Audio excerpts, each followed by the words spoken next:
Hello, everyone, and welcome to today's webinar. I'm Rosanna Francescato, Communications Director with the Clean Coalition. I'm also leading the Transmission Access Charges campaign. We're excited today to host this webinar on a hot topic for California, the rolling blackouts this past August. And we're especially thrilled that we have Loretta Lynch presenting today with a panel of experts. They're going to use CAISO's data to show some troubling anomalies in the California market that leave us at risk of power supply shortages and price increases. And first, I do want to mention a few quick housekeeping items. We will email everyone the webinar recording and slides within a couple of business days. Also, all of our webinars are archived on our website, clean-coalition.org, under events. If you have questions at any time during the webinar, please go ahead and type them in the question pane at the right of your screen. We'll answer as many questions as we can during the Q&A, which will follow the presentations. If you have questions about the Clean Coalition, you can contact me at rosanna@clean-coalition.org. All right, moving on to today's presentation. As I mentioned, we have a great panel today. On the panel are former California Public Utilities Commission President Loretta Lynch, who is a lawyer, writer, and progressive political activist; Rick Humphreys, who studies issues associated with the U.S. electric grid following a 35-plus-year career in the defense industry; Thomas Popik, Chairman, President, and co-founder of the Foundation for Resilient Societies, a nonprofit think tank focused on critical infrastructure protection; Bill Powers, a registered professional mechanical engineer in California and Missouri with over 35 years of experience in energy and environmental engineering; and Bill Julian, a retired public interest lawyer with over 40 years of experience in utility regulation; and of course, myself. And I do want to remind you, you can type your questions anytime in the questions pane. You don't have to wait till the end of the webinar. And we will send everyone the webinar recording and slides within a couple of business days. Now, I want to start by setting the stage for today's webinar in the context of the transmission grid, how it's operated and regulated, and the market distortions that go on around it, and also the fixes, some of which are quite straightforward and easy. And first, I want to cover quickly who the Clean Coalition is and what we're about. The Clean Coalition is a nonprofit organization, and our mission is to accelerate the transition to renewable energy and a modern grid. Our endgame vision is that we will get to 100% renewable energy within the next couple decades. Now, at the Clean Coalition, we're focused on the 25% of that endgame that we believe needs to come from local renewable resources. Now, local means you're interconnected within the distribution grid, and that's where people live and work. And you're facilitating resilience, which is possible because you're avoiding any dependence on transmission lines. And long transmission lines are inherently not resilient. Now, if we get to 25% local renewable energy, we can build a large amount of resilience for critical community facilities and also for the rest of the community. But we figure we'll still need to get 75% of our energy from remote sources. So I want to clarify that the Clean Coalition does believe there is a very important role for transmission, since we still need to get that 75% from long distances, and we'll need the transmission grid to do that. But the transmission system is incredibly expensive, so we have to get it right. We have to invest our dollars in a really intelligent way. And we also have to allocate the cost of the transmission system accurately and sensibly. Otherwise, we distort the market. We need to ensure we're not stealing value from local renewables to ensure that we get to that 25%, and that we don't subsidize transmission interconnected energy and get too much of it, which would mean we lose out on the huge value that you get from local renewables, including the very significant value of resilience. So we'll be covering a few market issues and distortions today, and I'm going to focus for a bit on one related to California's transmission system. Now, transmission costs are absolutely out of control throughout the country, and they're the fastest growing component of electricity bills in California, where transmission already costs about the same as energy itself. And soon it could cost more to move energy around than to generate it. And this is partly because of how the market is designed. Transmission is guaranteed a crazy return on equity of 12%. Now, there's no other investment that we know of where you can get a 12% guaranteed return on equity. And this guaranteed ROE creates massive market distortions and conflicts of interest, which steal value from local generation, hurt ratepayers, and preempt the energy resilience we so sorely need. One of these market distortions is the erroneous metering and assessment of transmission access charges, or TAC, for California's investor-owned utilities. And I just want to point out briefly, as I said, you'll get these slides later so you can read all the details at your leisure. But I want to mention that transmission costs are much larger than they seem. Because when you add operations and maintenance plus that ROE we talked about, transmission costs go up 10 times beyond their initial capital costs. And guess what? These costs are borne by ratepayers. Now, to optimize the grid for ratepayer savings, you need a lot of local renewables and energy storage. And this is a study that Southern California Edison did a few years back. They found that if you properly locate 4 gigawatts of local solar, you could preempt $2.2 billion in new transmission infrastructure investments in their service territory. And when you add the O&M, that's about $20 billion in ratepayer savings. Another recent study by Vibrant Clean Energy backs up the SCE findings. This study found that if we deployed enough large solar and wind farms to decrease CO2 emissions by 95% by 2050, Americans would pay $385 billion more for power over the next 30 years. So this is just remote energy generation. But if we scale up local solar and storage in addition to and in close coordination with utility scale renewables, we can get to those same clean energy goals and save $473 billion. So this shows how local solar and storage can save huge amounts of money. So transmission costs to ratepayers are huge and growing. And in California, we have a huge market distortion in the way that transmission access charges, or TAC, are metered and assessed, which means California ratepayers are paying more than they should for the transmission system, and local renewable energy projects are disincentivized. I don't know if I can show you with my cursor, but you can see here that what this is showing is in the municipal utility service territories, TAC are being assessed correctly at customer, this is in the IOU service territories, they're being assessed incorrectly at the customer meters. So guess what? You can't tell if that energy came from next door or from 1,000 miles away. And that means that California ratepayers are paying more than they should, and the local projects are disincentivized. So TAC are basically the fees for the transmission grid for both the high voltage lines, which you see here, and the low voltage lines. And again, I can't seem to get my cursor on there. And in the municipal utility service territories, they're being assessed correctly at the interface between the high voltage transmission and low voltage transmission, and between the low voltage transmission and the distribution lines. So this is one illustration of how markets can really differ from the municipal utility and the IOUs. And the way that TAC are being assessed in IOU service territories doesn't make sense. It's like paying extra shipping and handling fees for something you've picked up next door, or paying a toll for the Golden Gate Bridge if you pull into your driveway at home.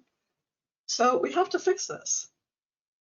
And we have to fix it not only because ratepayers are paying these costs, but also because TAC distorts the market by making remote generation look a lot cheaper than it is.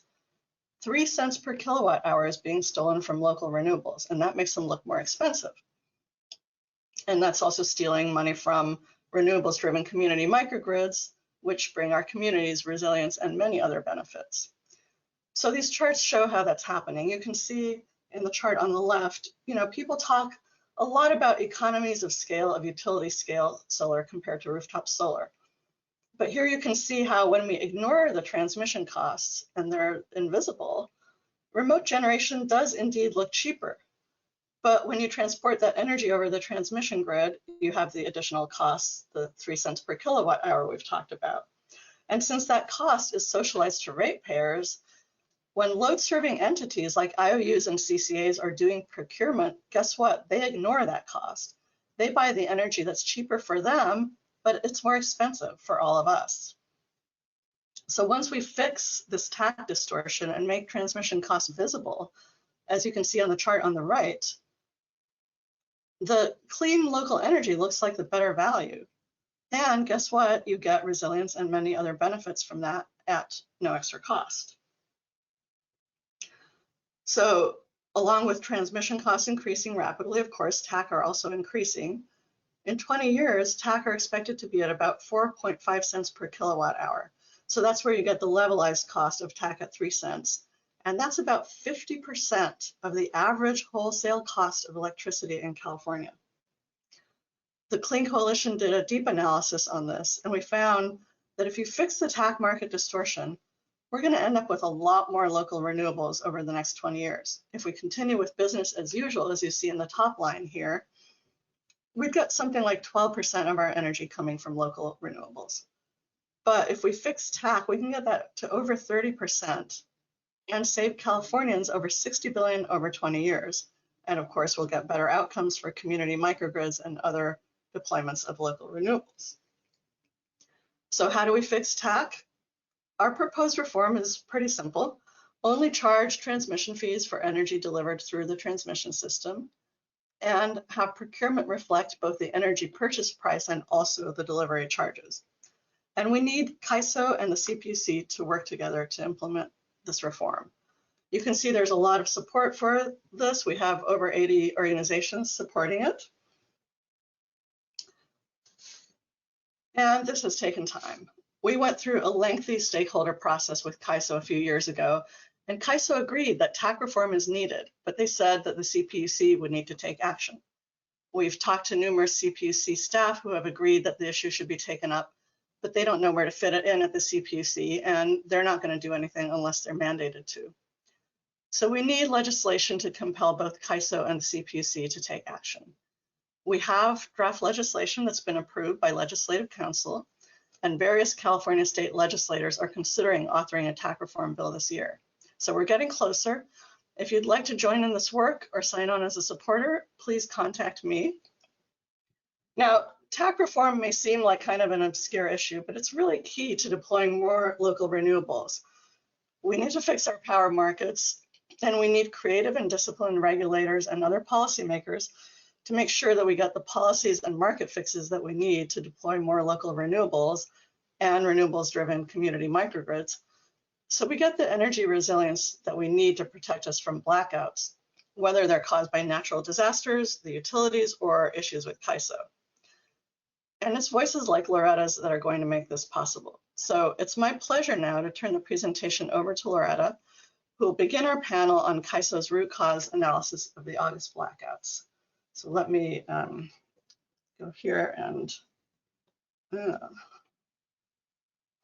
change the presenter. Okay, hold on a second here.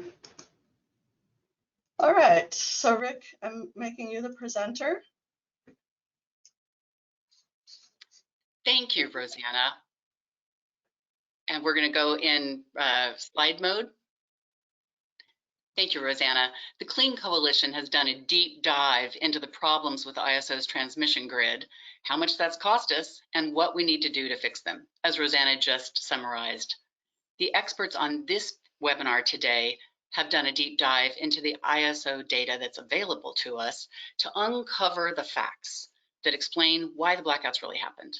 As they will show you, California had bought and purchased far much more power than we needed to keep the lights on last summer. Next slide, please. California's had problems keeping the lights on from the very beginning of its electricity markets when I headed the California PUC. Later, Bill Julian will describe how we fixed the problems then and what we need to do now to safeguard California consumers. Next slide, please.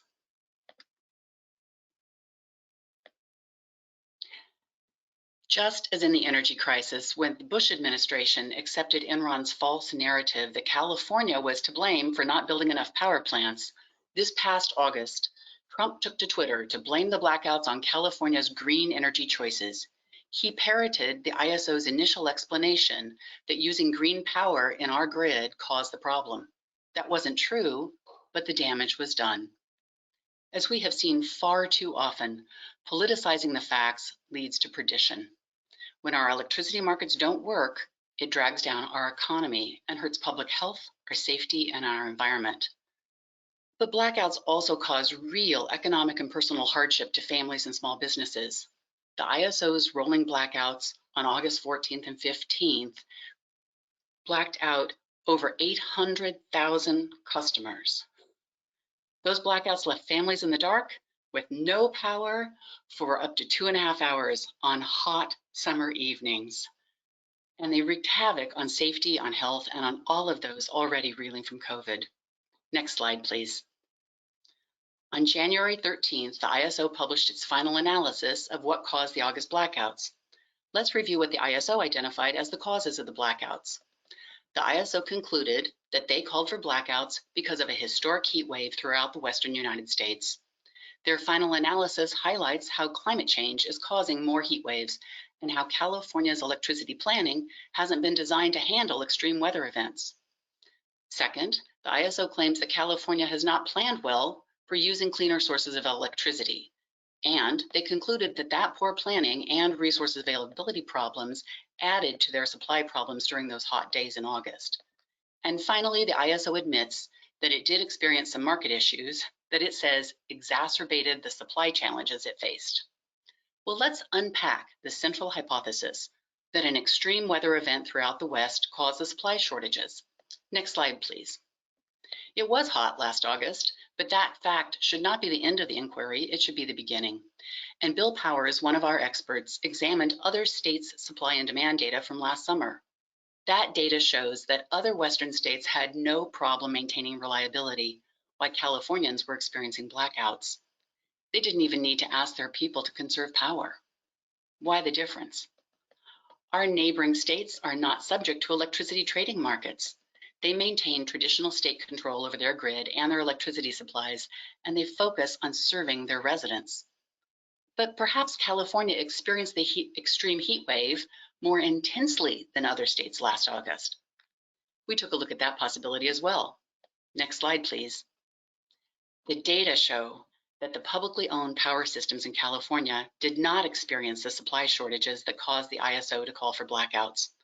No municipal utilities needed to black out any of their customers because of demand or supply during last summer's hot weather.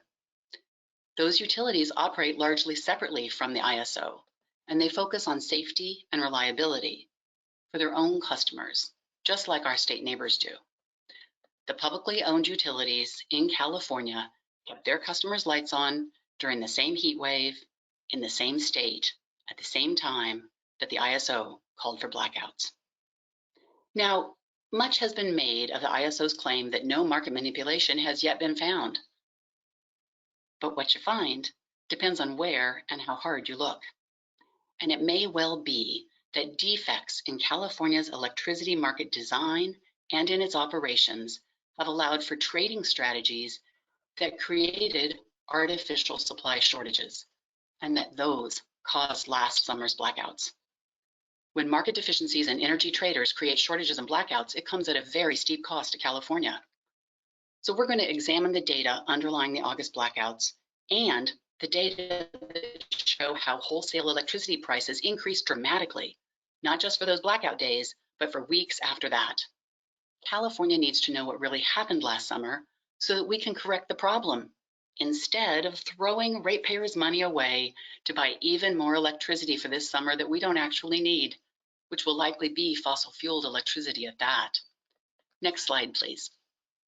Rick Humphreys, an expert practitioner in root cause analysis, will discuss the facts that he has uncovered about how much more money Californians paid than we should have because of what happened in the ISO's markets last summer. And he will also explain what a root cause analysis should look like if the ISO had really wanted to get to the root of the problem. Rick? I'm off mute. That might help. Sorry. Thank you, Loretta.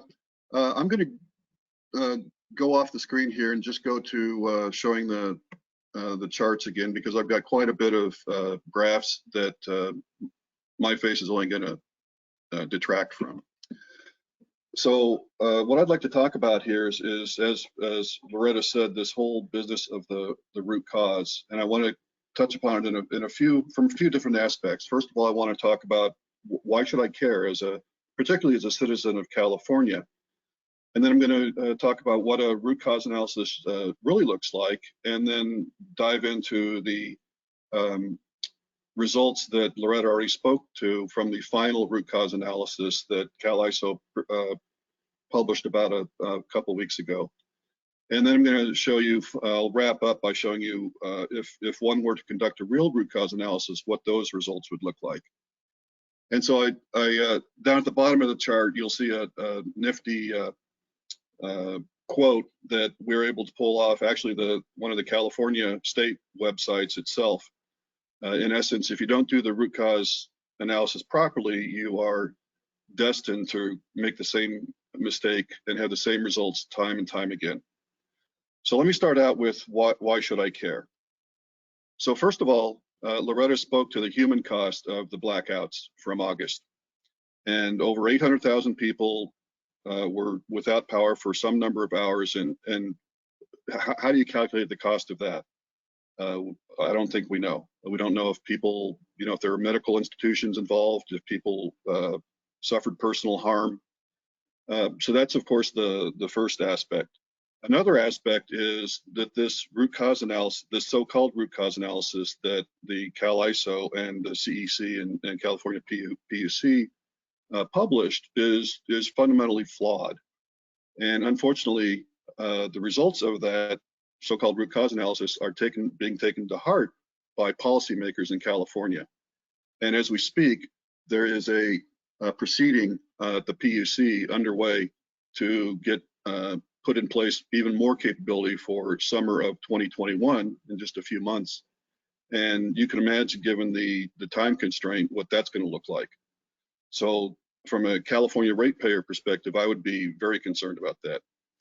And then finally, as far as why you should care, we talked about the human cost, the potential future costs. Well, actually, you California ratepayers already have experienced a significant cost that you probably don't know about. So what I'm showing here are a couple plots taken from a report that the CAISO Department of Market Monitoring published in November. This is a great report. It's got lots of interesting data in it. Unfortunately, they don't quite come to a conclusion as to what is really at play here. So what I'm going to do here is add a little bit more information in a couple minutes. First of all, to look at this chart, what we're looking at is on the y-axis is the power cost in dollars per megawatt hour, and then on the x-axis are the dates. So this is when the blackouts actually occurred. That's shown in those rectangles there. But you can see for days following that, the price increases even higher. And I'm not going to get into the details of what the different colors mean. What I want to draw your attention to is that it's spiked up tremendously. What the typical price is down here along the bottom, maybe $40 per megawatt hour, something like that. And here we have prices well over $1,000 per megawatt hour for hours at a time. So what one can do then is go to the OASIS database that's online, and you can calculate what the cost of that additional spike was. So what I've done here is calculated what I'm calling the excess cost of electricity. And this is the difference between what it usually is, where it's basically flat, and these tremendous upward spikes. And so when you sum that up over this roughly three week period, it's well over $1 billion of cost that's going to get passed on to the ratepayers in CAISO. And that's at wholesale, by the way. And just for comparison, for all of 2019, the cost of wholesale electricity was about $8.8 billion. So the lucky customers of CAISO are have a hefty price tag coming their way. And once again, this is at wholesale. I don't know what the markup is for retail cost of the electricity. So if you weren't interested before, maybe you will be now. So let's get back to the discussion of root causes. So once again, drawing upon this great report that the Department of Market Monitor provided us in November, one can tease out some of the major causes of the blackouts for both August 14th and 15th. And so what I've done here is I've pulled that data out and then constructed what is called a Pareto chart. And so what is shown here on this plot is on the left is the magnitude of that effect in megawatts. And then along the x-axis are the causes that are associated with each of that. And so one can see, and for comparison, this pink area here shows the magnitude of the load shed. So on August 14th, the CAISO called out for shedding 1,000 megawatts of load. So you can see just visually that the three major causes on the left, each alone could have caused the blackouts that occurred on August 14th. And I've repeated those over on the right side of the chart in case the font is a little bit too small to see. But number one, by far, the dominant term is exports not backed by physical capacity. And we'll talk a little bit more about what that means in a couple more charts. The next cause is that gas-fired plants are derated due to ambient temperature. And unfortunately, that's to be expected when in a hot environment due to just basic thermodynamics. And then the third cause is the sudden loss of several large gas-fired units. And Tom Popick will be speaking to that in a lot more detail, as well as Bill Powers. But that's another curious area of interest. One last point I want to make before leaving this chart is I've also included, I've color-coded these various bars for whether or not it's capacity related or not capacity related in green and blue respectively. And the reason for that is the whole issue of capacity is where the PUC hearing is presently very myopically focused. And you can see just visually looking at the array of bars across here that, yes, absolutely, there are some aspects related to capacity, but they're by no means the dominant term. And why would one go and spend money to obtain additional capacity when there are bountiful opportunities that are not capacity related that could also resolve the problem? So let me move on to the next day, August 15th. So this was the second day of blackouts. And once again, a similar type of chart here. This is a Pareto chart. And in this case, the load shed was 470 megawatts. That's the amount of electricity CAISO told the utilities they had to get rid of. And as Bill Powers will speak to later, they did that in a pretty abrupt fashion. There was very little warning. So in this case, you can see that there are actually 7 of these bars that go above that pink rectangle. So despite the fact that CAISO is in their final root cause analysis is claiming that no single root cause emerged, this really doesn't stand up to scrutiny. So here on the 14th, we had 3 individual causes that could have caused the blackout. Here on the 15th, we've got 7. So their assertion is it's not correct. And one has to wonder why they would make that statement in the face of this data. So once again, the blue and green bars show whether it's capacity related or not. And over on the right side is the enlargement of the 7 causes that could have individually caused the blackouts on the 15th. Once again, exports not backed by physical capacity is by far the dominant term. The gas-fired plants derating comes in second. And here, once again, gas-fired plants being offline is in the top 4. And once again, Tom and Bill will speak to that in more detail in just a couple minutes. One other aspect I want to point out here is that there is a ton of software that CAISO uses to manage the electricity market. It's just to give you a feel, in their latest annual report on their books, they carry the software at $500 million. So that's a major expenditure. In fact, the single largest asset that CAISO has is software, and the bulk of that is related to managing the electricity markets. And so this RUC is one asset, it's a residual unit capacity, and that is one slice of the software.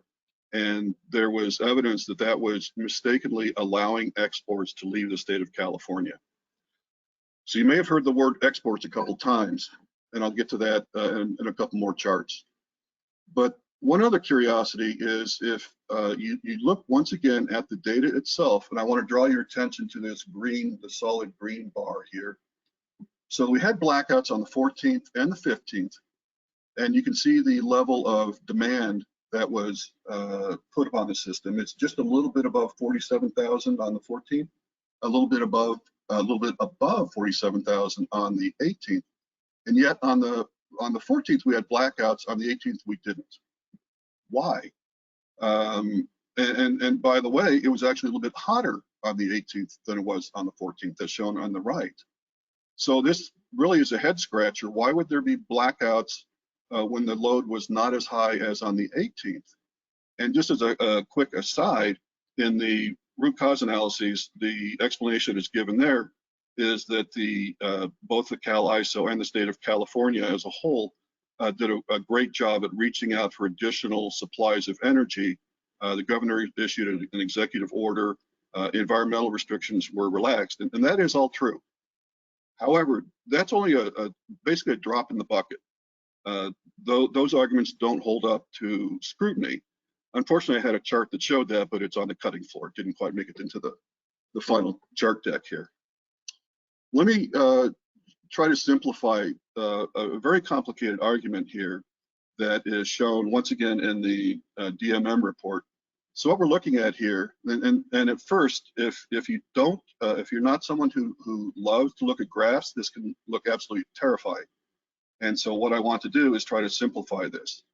So what we've got on the left hand and the y-axis is the amount of electricity of either supply or demand. And then for each of these 4 days, we've got basically a buildup for each of those 4 days of supply, which is the solid bars, and then demand, which is the dotted lines. So what I'm going to do is try to pull out the overarching message from this plot. And I'm going to do it in the following way. So here I'm going to put in a couple, just a very couple simple green blocks, green rectangles to show you this is the overall supply that was available on CAISO during those 2 days. And I picked the 18th the hours ending in 18 and 19 because the blackouts occurred during this time period. And you can see that visually here by the fact that the black dotted line is actually above the green bar. So for a period of time, there was an excess of demand over supply. That's why the blackouts occurred. So let me set this aside, get it out of the way. And now let's compare this to the demand. And in this case, what I've done is broken out the demand into 2 flavors. First of all, in the light blue is the endemic demand within CAISO, so where they're serving their own customers within the CAISO footprint. Then the tip on the top in red are exports. And these exports are not for CAISO customers. And so if we put them over here side by side, we can make a couple interesting observations. First of all, you can see and it may not be too clear, but in fact, these bars do indicate that there was excess demand over supply. So I've fairly replicated the data from the much more complicated chart on the left. What also is quite revealing is if you look at the green bars relative to the light blue bars, there's lots of excess capacity in the state of California. If it hadn't been for the exports, there would have been no blackouts. So this chart, I assigned it a smoking gun because of its importance. This is truly a very insightful chart, once again pulled from the Department of Market Monitoring report of November. So one of the aspects of the California electricity market is they have something called virtual bidding. And this is also called convergence bidding. And one can go and get data from the OASIS site. And what the Department of Market Monitoring did for us here is they summed up in megawatts on the left axis, on the y-axis, the amount of exports that were that cleared the market in the day-ahead market of exports that were not backed by physical capacity. So these are virtual bids. They are strictly financial instruments. And so for the 14th and the 15th, you can see that they're well above 3,000 megawatts.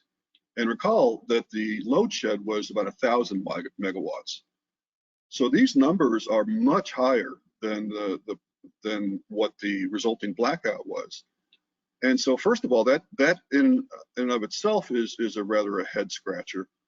But then what happened is that over the next couple of days, CAISO looked at the data from the blackouts and they said, oh my goodness, this virtual bidding appears to be a problem. We should shut it off.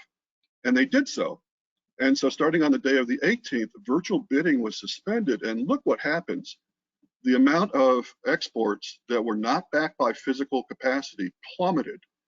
And you can see that this is on the order of say 3,000 megawatts, 3 gigawatts of power that had previously been exported from California and now all of a sudden stopped due to this one change in software.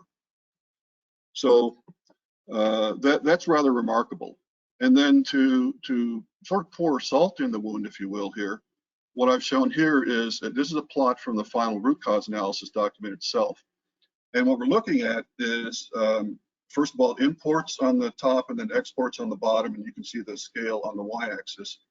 These two colors of plots are the day-ahead market, and then these two, the solid lines of green and red, are the real-time market. And so we already know that the amount of exports are on the order of 4,000 megawatts or so during the period of the load shed, which once again is baffling to me. But to add salt to the wound, if you look at this very carefully, you'll see that the amount of exports actually increased from the day-ahead market to the real-time market. So despite the fact that CAISO knew they had problems, they had been issuing alerts, they had declared an emergency earlier in the day, the amount of exports increased from day-ahead to the real-time market. I'm just shaking my head. I don't understand this. Here's another way of looking at things.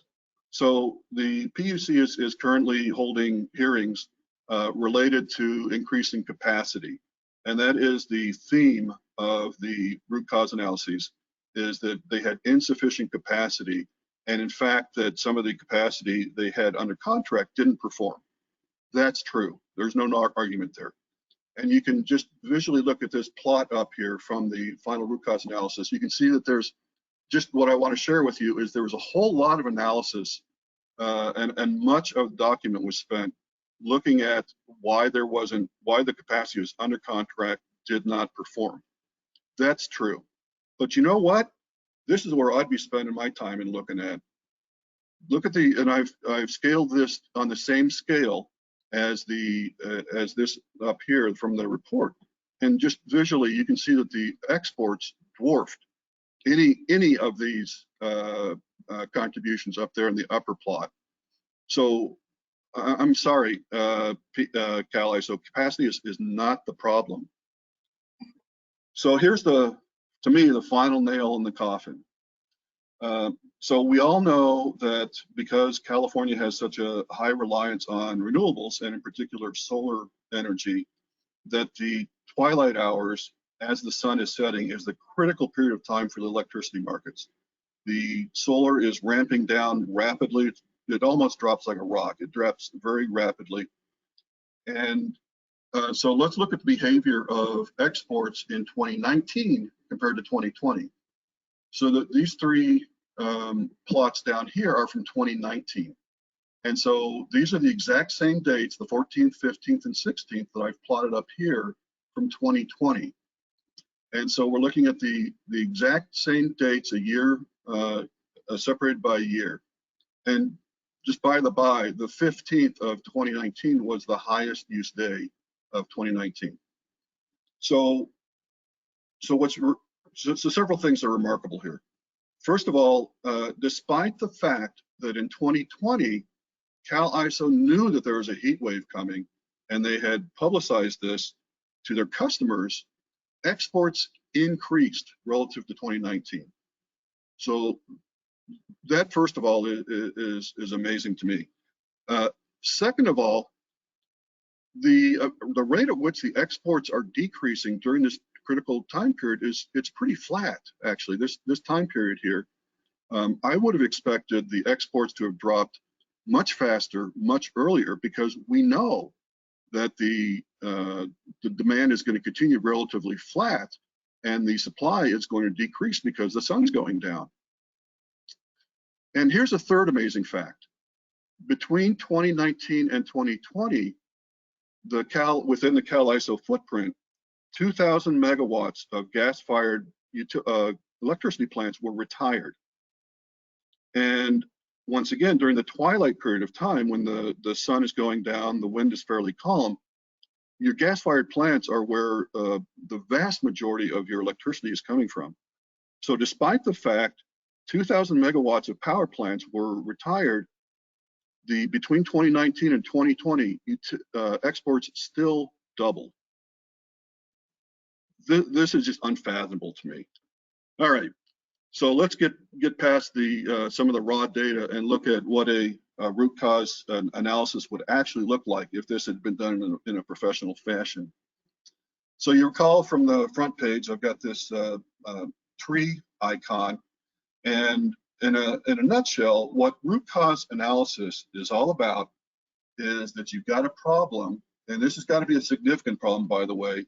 You don't perform a root cause analysis on a whim. This involves lots of time, lots of resources, and so this has got to be a fairly major problem before an organization commits to performing a real root cause analysis. So you've got a problem up here that's a big problem for your organization, and you need to find out where the real problem is. So you've got something that's you can observe, but you don't quite know what's going on. You have to dig down and dig down and dig down and get down here well into the root system to figure out where the problem is. So let's apply that to the blackouts of August and 14th and 15th. And a key way you do this is you just continually ask why. So let's do that here. So first of all, we had the blackouts on the 14th and 15th, and so why did we have blackouts? Well, it's got to be either an issue of supply or demand. And I've broken, and supply is a combination of internal supply to CAISO plus imports. Demand, on the other hand, is the internal demand within CAISO plus exports. So we know that exports are an issue. We've already seen that in the data. So let's start digging down. Well, what caused CAISO to have too much exports? Well, it was a market failure. And we know that from the data we looked at. We saw when we shut off the virtual bidding, exports dropped like a rock. There's also this RUC issue that's alluded to. So we know it's a market failure. Okay, well, why did the market fail? Well, there was a defect in the software. And once again, we know that from the data that we've already looked at. So there's a software defect.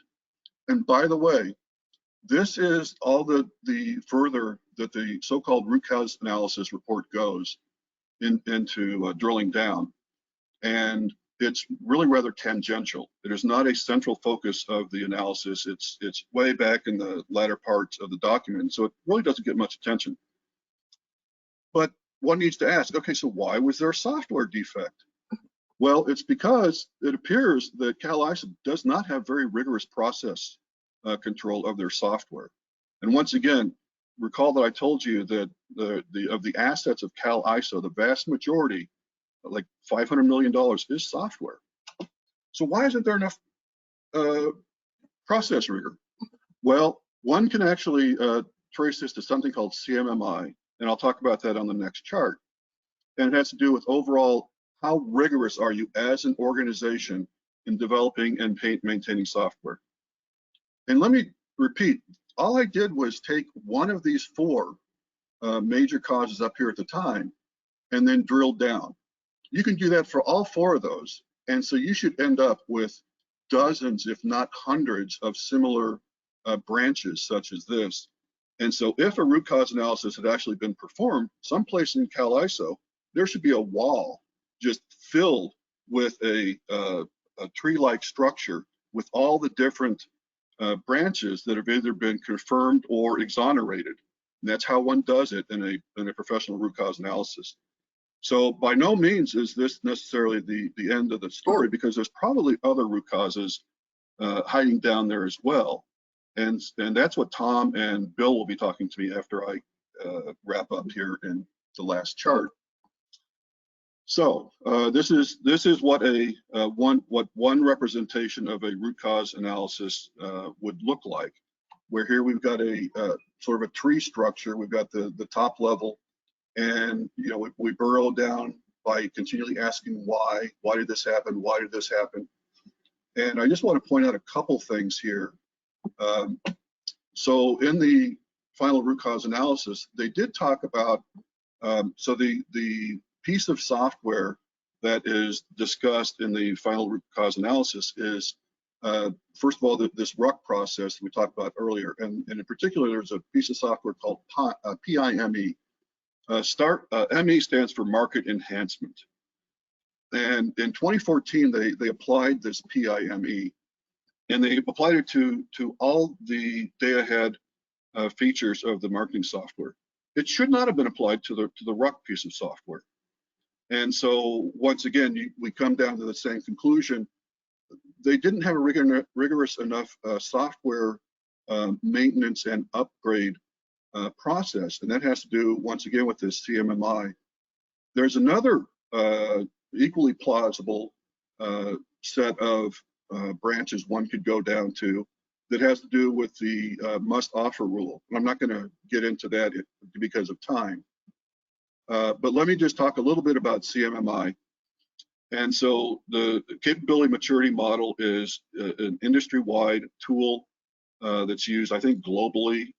And what it does is it's basically a balance. It's a risk management discussion where you're balancing the risk of if there's a software defect that you don't discover until it goes operational against the cost of putting in the additional process and oversight to make your process very rigorous and very robust.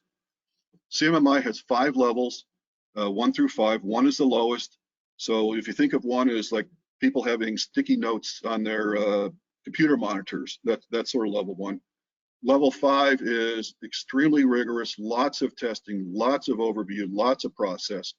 And that's what, in fact, the defense contractors use for weapon system. So level 1 is if the software fails, I don't care. I go out and fix it. It's minor cost, nobody gets hurt. Level 5 is there's lots of money involved and or human health. People could die if the software doesn't perform properly. And so for my readings, it appears that CAISO has elected to go with level 3, which for most applications is good enough. For accounting, bookkeeping, you have time to resolve the problem. Nobody's going to get hurt. There might be some, a few $1,000s that get misplaced, but you can fix that. However, for the marketing software that controls whether or not blackouts occur, that's a whole different matter. And so I would suggest that CAISO take a look at their level of rigor. And by the way, I've talked about this only in the context of software. Does that same mentality apply to other processes that may have significant ramifications if there's a failure? I don't know. But at any rate, the so-called root cause analysis that's been given to the public it's woefully inadequate. It draws the improper conclusions, and unfortunately, others are relying upon that information to make policy and financial decisions. So I'm going to leave it there, and I'd like to hand off at this point to my colleague Tom Popick, who is an expert in electricity policy and markets for well over a decade, and he's also the chairman for the Foundation for Resilient Societies. So, thank you very much, Rick. I appreciate that introduction. Today I'm going to be talking about a facet of what Rick just explained, and it's generation capacity, and whether that generation capacity or resources within CAISO was available on the day of August 14th. Next slide. So I'm going to start with something called the net qualified capacity. That's just a fancy way of saying these are generation plants that the consumers within California have paid in advance so that a resource or capacity can be available when it's needed the most. And that net qualified capacity is paid on a monthly basis. And what we're looking at here is a pie chart of the capacity for August 2020. That's the month of the blackouts, which was 49.2 gigawatts. There's some imports that would be added to that in normal operations. And the big takeaway here is the vast majority of net qualified capacity is natural gas fired. Next slide, please. So as Rick referred to, there were outages at the gas-fired plants on August 14th and August 15th too. And these outages can be divided into two categories. You can see this is the cumulative outages in megawatts. The dark blue bar are the planned outages. Those are outages where CAISO got notified a day in advance. And then the so-called forced outages where the notification occurred the same day of the outage. So again, you can see the forced outages are much larger than the planned outages. And you can see some up and down in the graph as the days go on. Next slide. So what I've done here is I've taken the exact same data, but I've divided it up in a different way. And so here we can see the causes of the outages at the gas-fired plants on August 14th and 15th. The dark blue bar at the bottom are outages due to ambient temperature, and there's not much that can be done about that. It's just the plants are less efficient as the temperature goes up. And then in the early morning hours on the 14th and the 15th, you can see those green bars, and those are environmental restrictions for the most part. The problem comes with outages that are forced outages that are due to plant maintenance and plant trouble. And so you can see the categories of plant maintenance and plant trouble, and those are the red and pink bars. And you can see several peaks in those. And one of the set of peaks, there's 3 or 4 sets of peaks, and that's on the day and early evening of August 14th. And so what I'm going to do now is do a deep dive into just the forced outages due to plant maintenance and trouble. Next slide, please. So this slide, we're looking at August 14th, and we're looking at the forced outages. Those are the same day notification due to only 2 causes, plant maintenance and trouble at the gas-fired plants. What's plant maintenance or trouble? Well, it's simply the plant equipment not being able to generate electricity, breakdowns. What we've done here is for almost all of the plants, we've grouped them together, and that's the light blue part of the graph at the bottom. And what we're looking at here is the cumulative forced outages in megawatts over that 2-day period on an hourly basis. You can see that for most of the plants, the level of forced outages were more or less constant over the course of the day. But for 3 of the plants, we see a very curious pattern. We see in the mid-morning on August 14th, the High Desert Power Project has a rather sizable outage of about 740 megawatts. And that outage persists until the mid-afternoon of the 14th. It resolves itself, but then there's another outage, the Blythe Energy Project, about 3 p.m. on August 14th. That persists for several hours. And then there's a third outage, which is the Ormond Beach generating station. That third outage for Ormond Beach occurs at 6:30 p.m. or 18:30 on August 14th.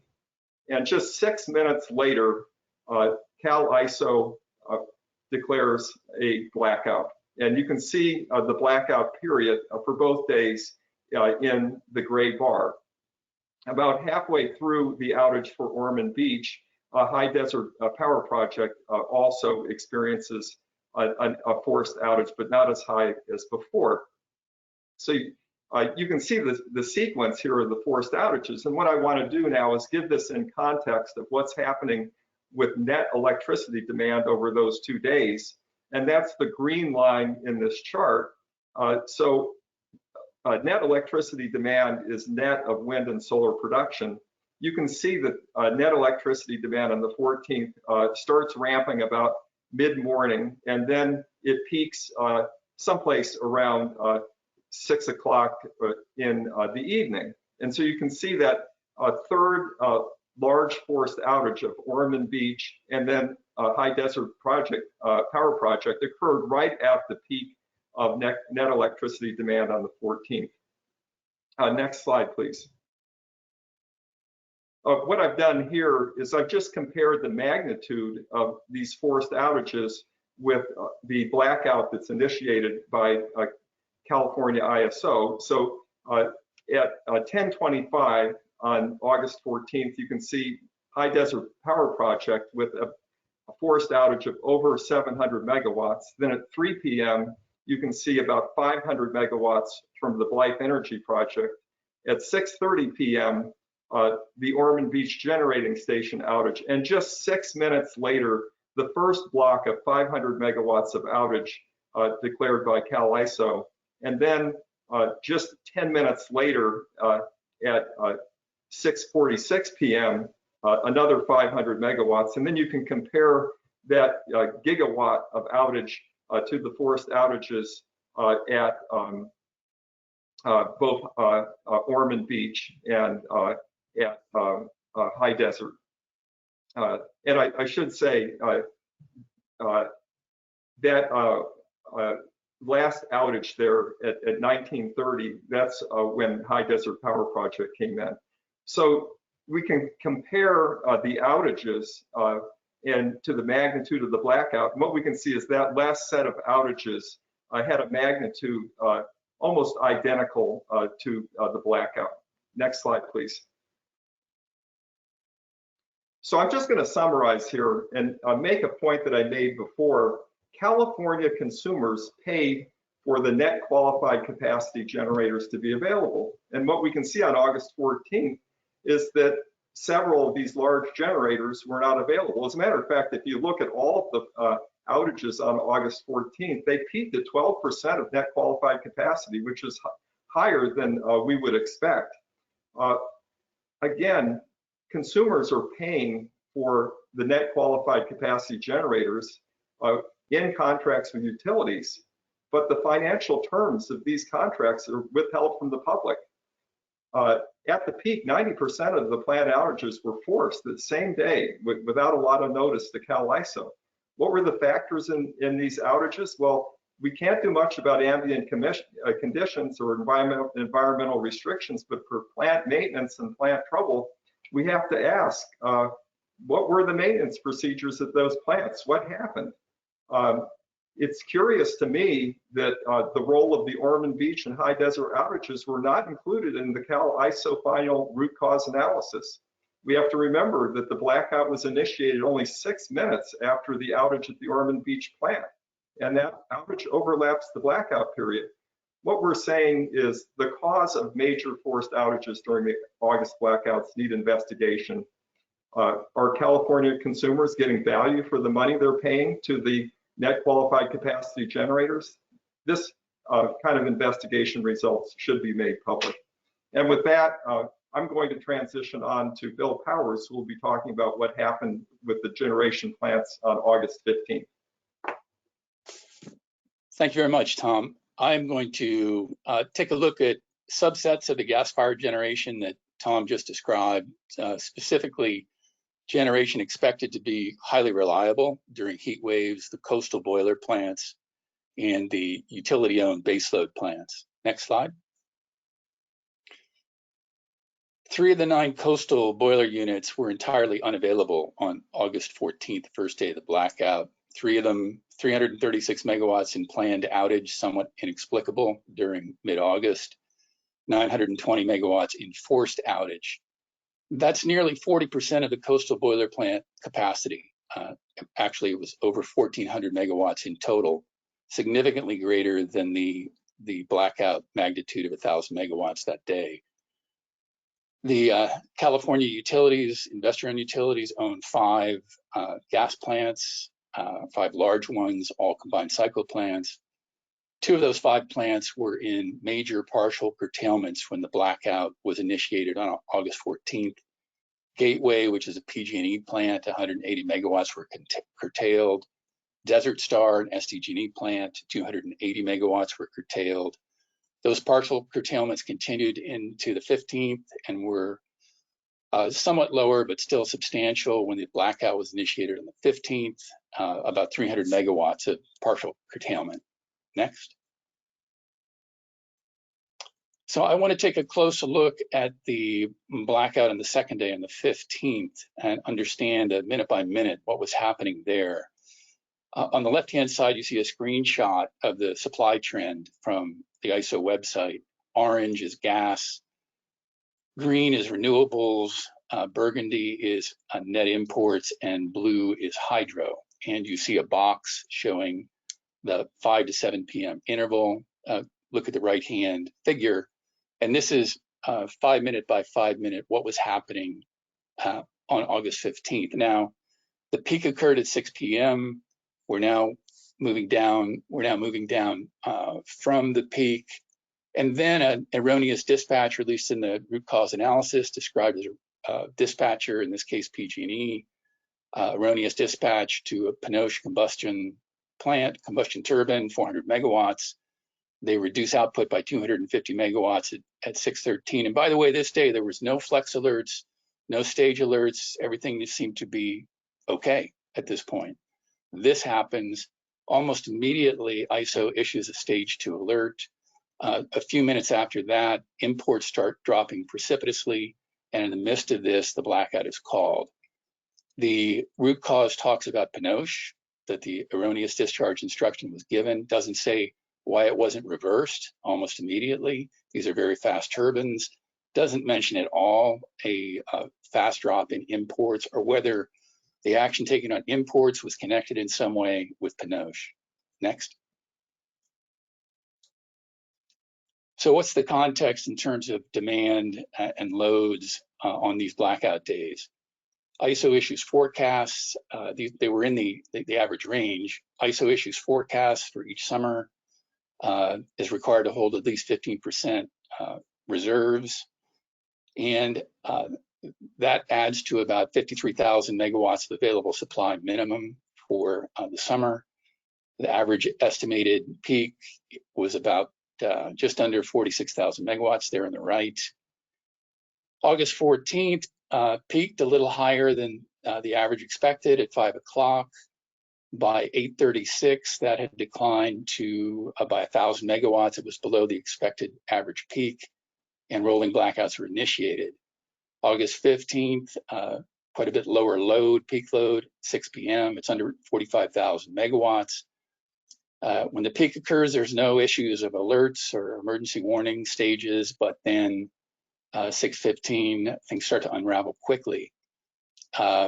And by 6:28, rolling blackouts are initiated. Next week, higher loads are experienced on the 18th, over 47,000 megawatts. There was a stage 2 emergency, but no blackout.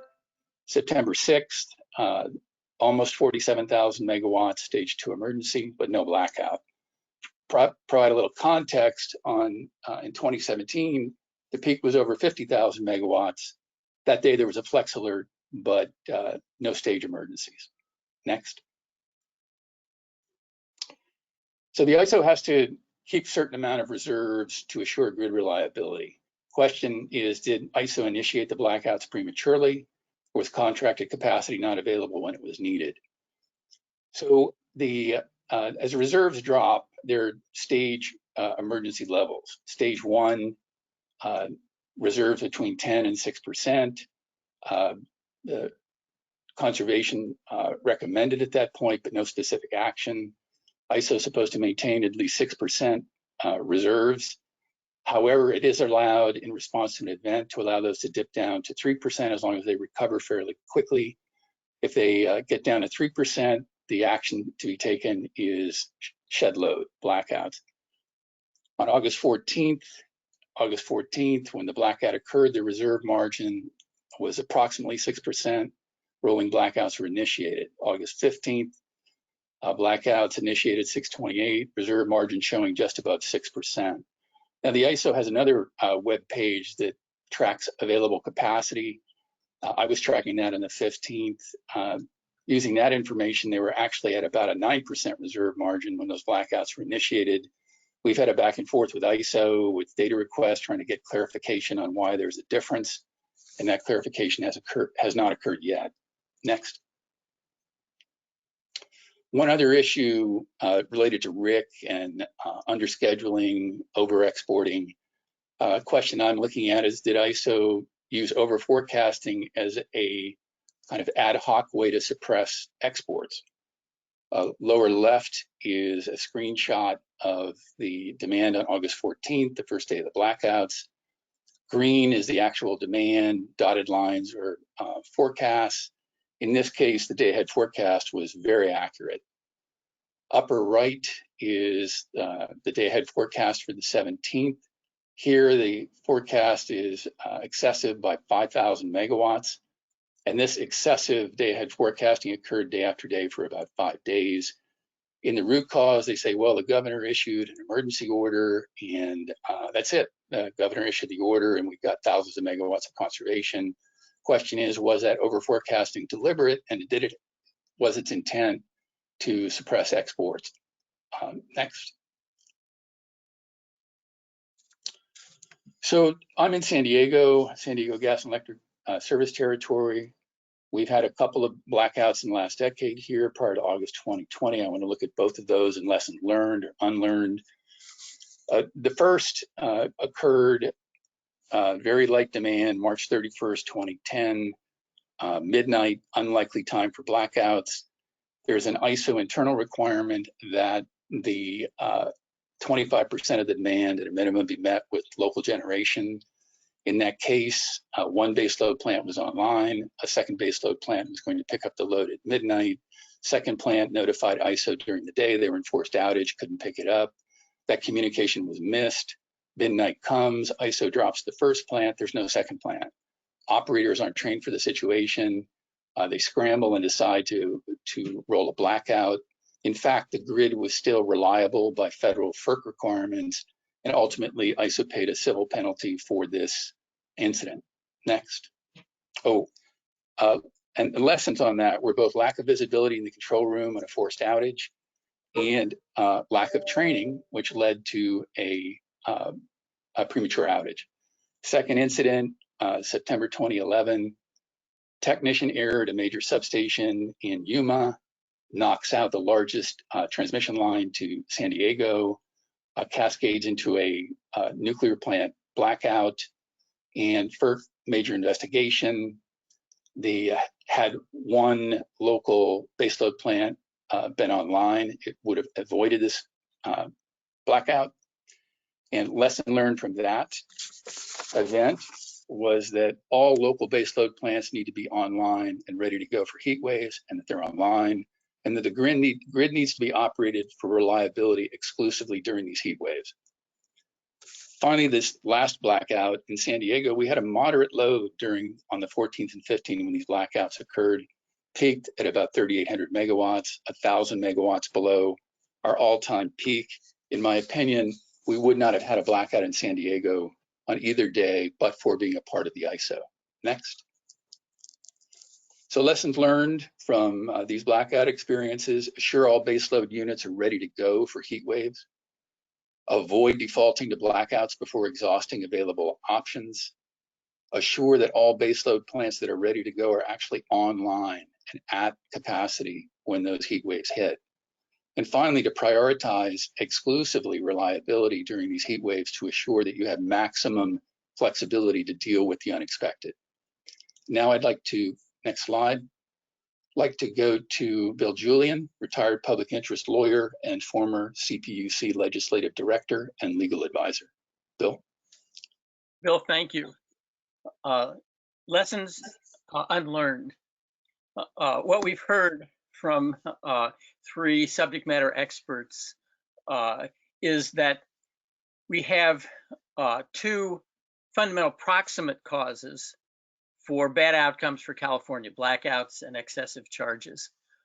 First, CAISO market trading policies and computer program glitches allowed excessive exports during hot weather.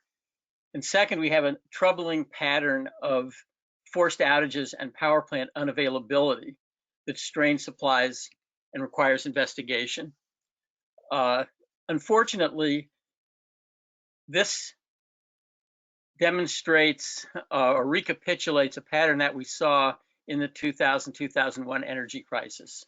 Rolling blackouts in January of 2001, followed by panicked reaction to go out and spend a lot of money to acquire excessive at excessive prices, a lot of power under contracts that we're still paying for 20 years on.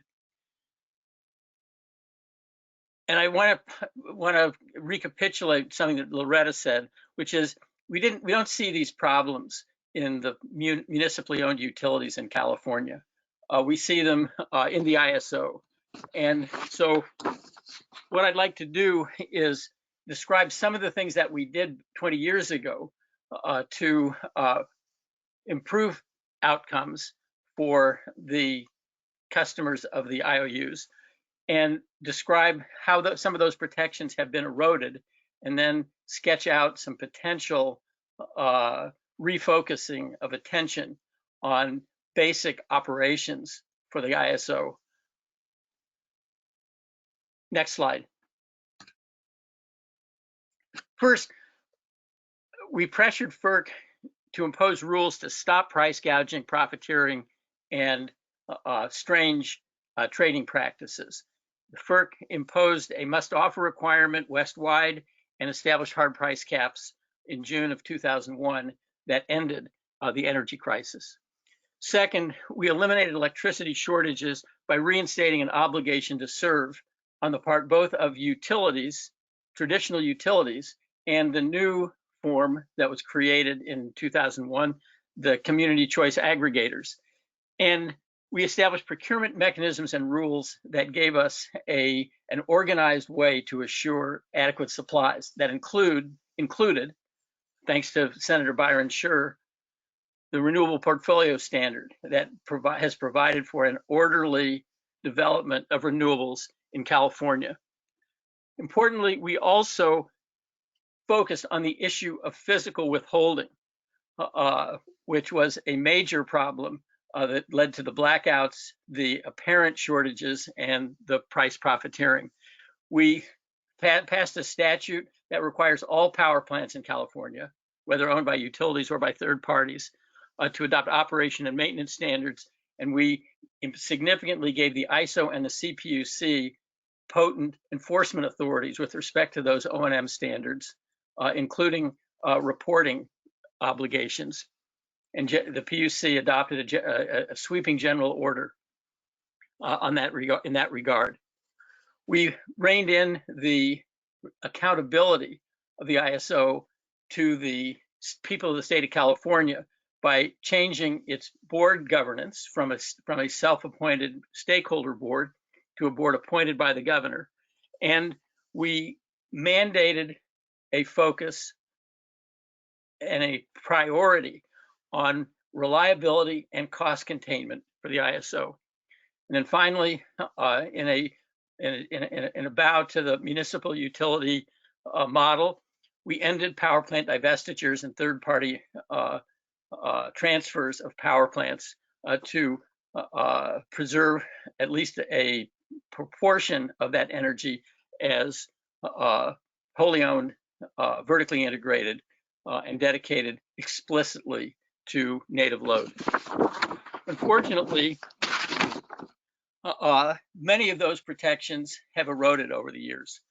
In October 2016, FERC abandoned the must-offer requirement. Price caps have been replaced by soft bid caps and the ceilings have been significantly increased, and we have little effective enforcement of the Federal Power Act requirement of just and reasonable rates. With respect to the prices that Rick described, $1.5 billion in potential overcharges, a number of hedge funds filed cost justifications at FERC in October. Significantly, Edison intervened and sought refunds. The Department of Market Monitor intervened and sought future guidance on cost justifications, but FERC about a month ago decided not to pursue an effective remedy. We also lost meaningful external oversight of the ISO. The original architecture of the California deregulation statute was included an oversight board that would provide an external monitor of CAISO activities. The oversight board is virtually defunct, and we have no significant external oversight. We also have little significant public access to ISO decision-making. The Department of Market Monitor was determined back in 2017 to lack independence. Some cosmetic changes were made at the ISO after that FERC finding. We want to call out the Department of Market Monitor for doing really excellent work, but we need to see more independence and more attention paid to the Market Monitor's recommendations than we have at the moment. And finally, Bill, next slide, please. Next slide. Okay. There you go. Next slide. Next slide. Okay. So No. to deal with some of these issues, the first thing that we need to do is, as Rick, Tom, and Bill have indicated, do a real root cause analysis that would prioritize strengthening CAISO grid management. We need to reinstate state oversight. We need to reaffirm the primary obligation to serving California customers. That sounds a lot more like behaving like the munis. That would not be a bad thing. We need to enhance the independence and effectiveness of the Market Monitor, and significantly, we need to see the retail consumer perspective fully represented in CAISO stakeholder processes. That would parallel activity that's happening at the FERC as a result of the last COVID legislation that Congress passed.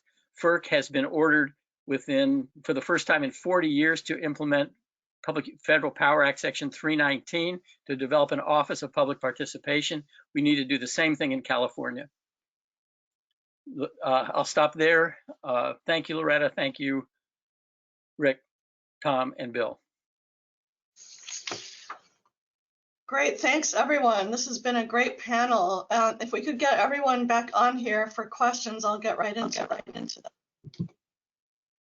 It looks like all our cameras are working now. Great, so I'm just gonna go quickly over a couple of questions from the beginning. Peter Millman from Connecticut asks, is the 75% 25 local mix of energy mostly a California formula or applicable to much of the rest of the country, and how would different factors affect other regions? So I don't have specifics on other regions, but it's definitely applicable to the rest of the country. In fact, I think in a lot of places you can get way beyond 25%, and I can point you later to a section on our website where we have some case studies from around the world. One thing to note is that Germany, as you probably know, became a global solar leader with 70% less sunshine than California. So there's definitely enough. I saw a study a while back that said that we could get 40% of our energy in the United States from rooftop solar. So definitely works elsewhere. Ruth Marino, chair of the San Jose Community Energy Advocates, asks, is the 12% ROI on transmission investment a CPUC regulation or a state law? That is governed by FERC, and it's on 50-year asset lifetimes of transmission infrastructure. There's a similar 8% ROE on distribution infrastructure, which is 25-year asset lifetimes. So it's quite a bit more for transmission, both in percentage and the lifetime of the assets. So thanks for those questions. Moving on to the other presentations, Jeff St. John, the managing editor at Green Tech Media, asks, who gets to control what is exported?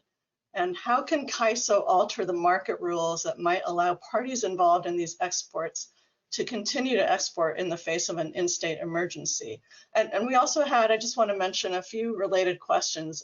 Jeff Alfs asks, are there contractual obligations on those export virtual bids that made it difficult to cancel them?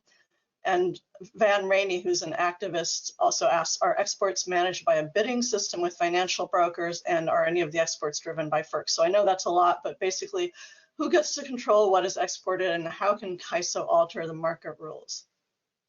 I'm going to throw that to one of the bills. And I'm going to throw it to Bill Julian. Well, all right. In general, ISO market operations and ISO grid operations are integrated, and they're controlled by ISO's open access tariff. The specifics of how exports are organized, however, are really subject to ISO decisions and ISO decisions about how the open access tariff is structured.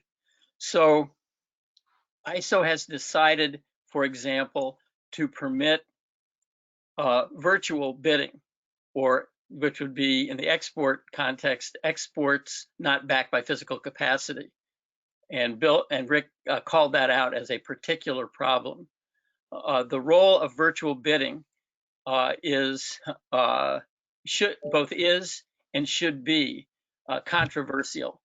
And ISO issued day before yesterday a straw proposal in which virtual bids would be given a lower priority for introduction or for implementation of a proposed schedule. And I think they would have the power to do that. The ISO straw proposal, however, does continue to privilege exports over serving domestic load. And I think that's something that is certainly worthy of discussion and would look very different from a California consumer's perspective than it would from a trader and marketer's perspective. So from the standpoint of who gets to make the decision, it's largely the ISO and the outcome of ISO internal processes that are, however, reflected in open access tariff amendments that would ultimately be subject to FERC's approval. And that's where I'll start. I'll start with that and see what pushback there is. And I would just add, as a coda, that it depends on who the ISO is operating for. Right now, it looks like it's operating for its energy traders instead of California consumers, instead of making sure that California has safe, reliable, and secure energy. The ISO has carrots and sticks to use as it operates its markets and its grid. And instead of using the sticks and just saying, no, we're not going to allow export bids in the day-ahead market on hot summer days at times of short supply, they instead use a carrot, or they're proposing a carrot. Hey, we'll pay you more. Just like instead of using a stick when schedulers create transmission schedules that don't work for our transmission grid, instead of saying, no, you can't submit a schedule that doesn't work on our transmission grid, we pay people to back down. That's called congestion revenue rights, and it costs us billions of dollars a year. So Californians are paying through the nose for these market systems, the way the market's been designed, that advantage the traders and disadvantage consumers. Just one sort of nuance on that. California law has a very clear set of priorities that the ISO as a California corporation is obligated under California law to observe.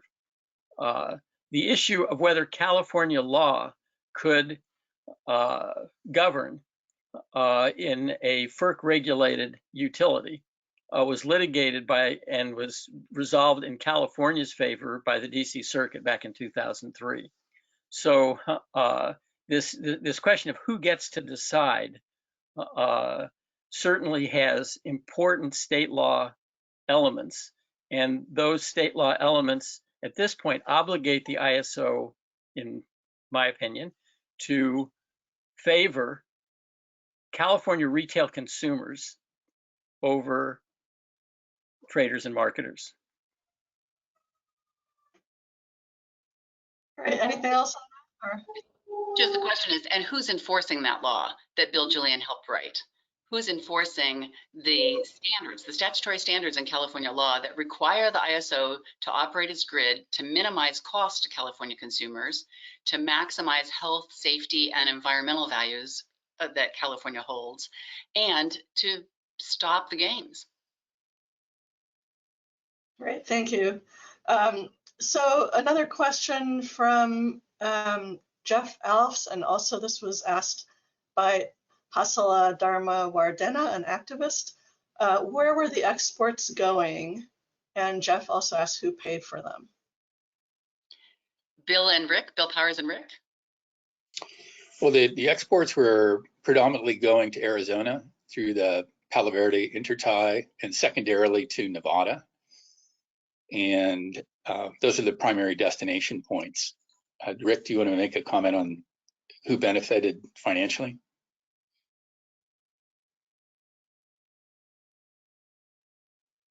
It'd help if I come off mute. That's a great question. I would love to know the answer myself.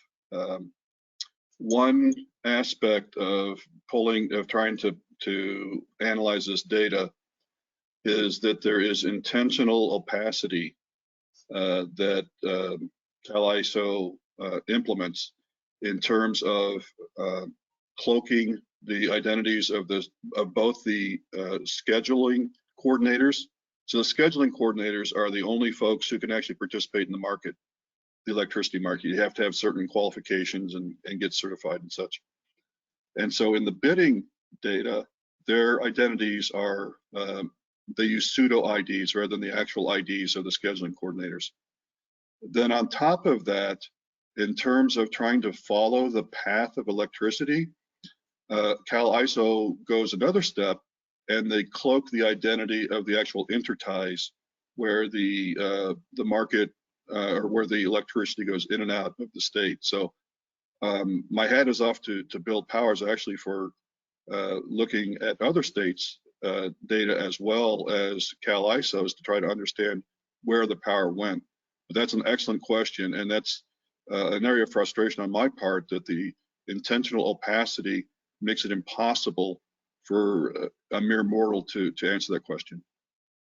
We've asked the ISO who were the folks that we've identified had some pretty curious trades and destinations, and they've said they're going to have to get those folks permission to tell us.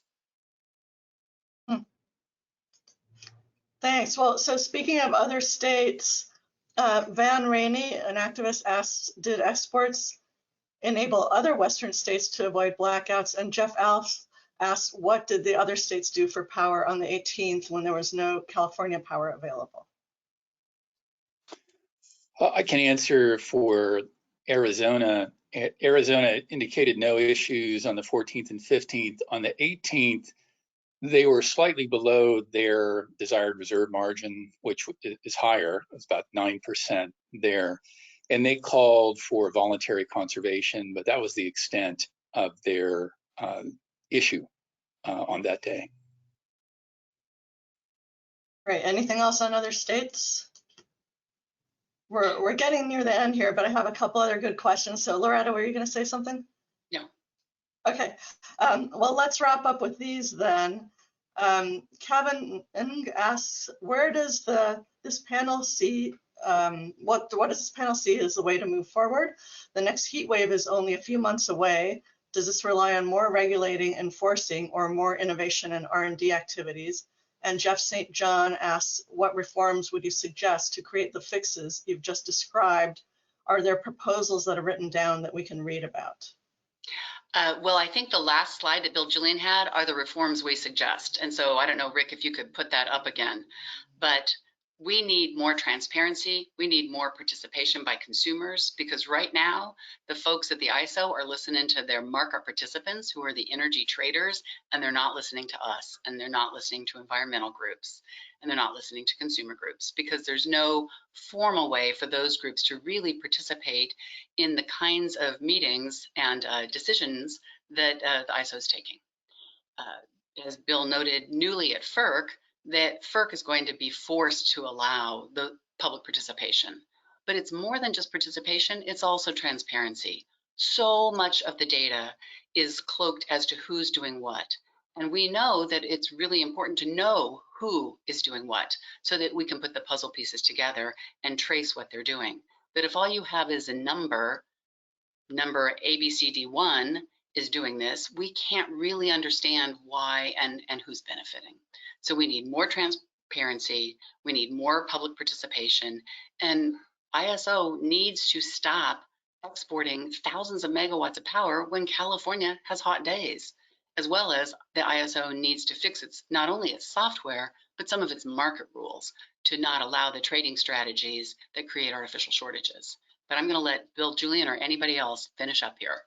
Well, I just want to reiterate what Loretta said, but also Thomas's slides show a very troubling pattern of operational decision making. And that's something that we dealt with 20 years ago. The laws are on the books if they are enforced in good faith and fairly and forcefully. So we should know what's going on with those power plants in great detail. And we shouldn't have to be asking 6 months after the fact why power plants that were never even mentioned in the ISO's preliminary or final report were behaving in the way that they were, because we have a statutory and a regulatory requirement to know that and to report it. And so I think good faith implementation of existing powers can have significant implications for this summer. So is there any chance we'll get any of that done in time? This seems like a lot to change, even though there are existing laws that could be implemented. Use the sticks and make sure that you don't let power out when we need it, and make sure that the power plants that we've already paid for to run when we need them actually run. And that's a joint responsibility between the Public Utilities Commission and the ISO. And our elected leaders need to hold them accountable for ensuring that the power we paid for is available when we need it. All right, I think that's a good note to end on. So thank you all again to our panel. Thanks to everyone who came and for sticking with us for our longer than usual webinar, but obviously there was a lot to cover. As I mentioned, we will email everyone the webinar recording and slides within a couple days and post those on our website, where you can also find upcoming events and the transmission access charges campaign and a lot more. So thank you, everyone, and we'll see you at the next webinar. Thanks a lot. Thank you. Thank you, Rosanna, and the Clean Thank you. Coalition.